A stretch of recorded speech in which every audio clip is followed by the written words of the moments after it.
श्री राधे राधे। आपका स्वागत है मेरे इस YouTube चैनल डिवाइन हिंदी कहानियों में। आज मैं आपको श्री सत्यनारायण व्रत कथा का चतुर्थ अध्याय सुनाऊंगी। अगर आपको मेरा ये अध्याय पसंद आए तो कमेंट बॉक्स में कमेंट जरूर करें। सूत जी बोले, वैश्य ने मंगलाचार्य कर अपनी यात्रा आरंभ की और अपने नगर की ओर चल दिए। उनके थोड़ी दूर जाने पर एक दंडी वेशधारी सत श्री सत्यनारायण ने उनसे पूछा, हे साधु, तेरी नाव में क्या है? अभिवाणी हंसता हुआ बोला, हे दंडनी, आप क्या पूछते हो? क्या धन लेने की इच्छा है? मेरी नाव में तो बेल व पत्ते भरे हुए हैं। वैश्य के कठोर वचन सुन भगवान बोले, तुम्हारा वचन सत्य हो। दंडी के ऐसे वचन कहकर वहाँ से दूर चले गए। कुछ दूर जाकर समुद्र के किनारे बैठ गए। दंडी के जाने के बाद साधु वैश्य ने नित्य क्रिया के पश्चात नाव को ऊंची उठाते देखा, अचंभा माना और नाव में बेल पत्ते आदि देखकर वह मूर्छित हो जमीन पर गिर पड़ा। मूर्छा खुलने पर वह अत्यंत शोक में डूब गया। तब उसका दामाद बोला कि आप शोक न मनाएं, यह दंडी का शाप है, इसलिए हमें उसकी शरण में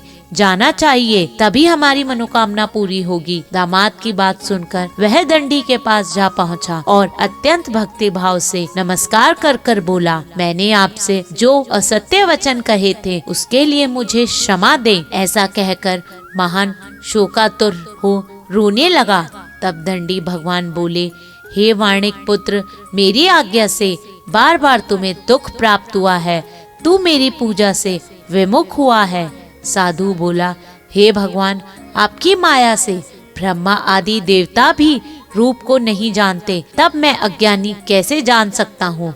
आप प्रसन्न होइए, अब मैं आपका सार्थक के अनुसार आपकी पूजा करूँगा। मेरी रक्षा करो और पहले के समान नौका में धन भर दो। साधु वैश्य की भक्ति पूर्वक वचन सुनकर भगवान प्रसन्न हो गए और उसकी इच्छा अनुसार वरदान देकर अंतर्ध्यान हो गए। ससुर जवाई जब नाव पर आ गए तो नाव धन से भरी हुई थी। फिर वह अपनी अन्य साथियों को लेकर श्री सत्यनारायण भगवान का पूजन कर अपने नगर में चल दिया। जब नगर के नजदीक पहुंचा तो दूत को घर पर खबर करने के लिए भेज दिया। दूत साधु की पत्नी को प्रणाम कर कर कहता है, मालकिन अपने दामाद सहित नगर को निकट आ गए हैं।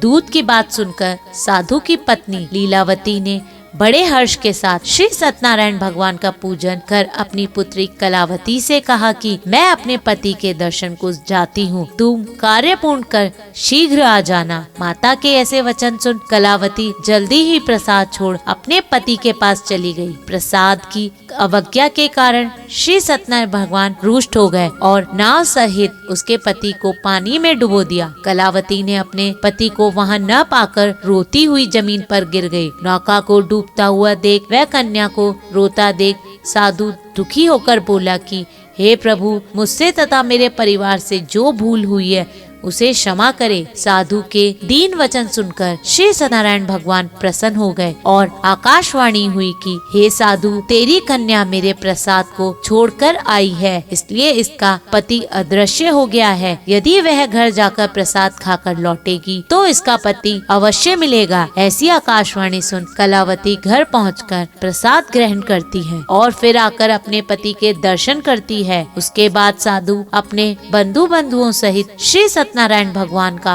व्रत विधि विधान से करता है तथा इस लोक में सुख भोग व अंत में स्वर्ग को जाता है। इति श्री सत्यनारायण व्रत कथा का चतुर्थ अध्याय संपूर्ण। अगर आपको मेरा ये YouTube चैनल पसंद आए तो मेरे इस चैनल को लाइक, सब्सक्राइब तथा शेयर करना ना भूले। श्री राधे राधे।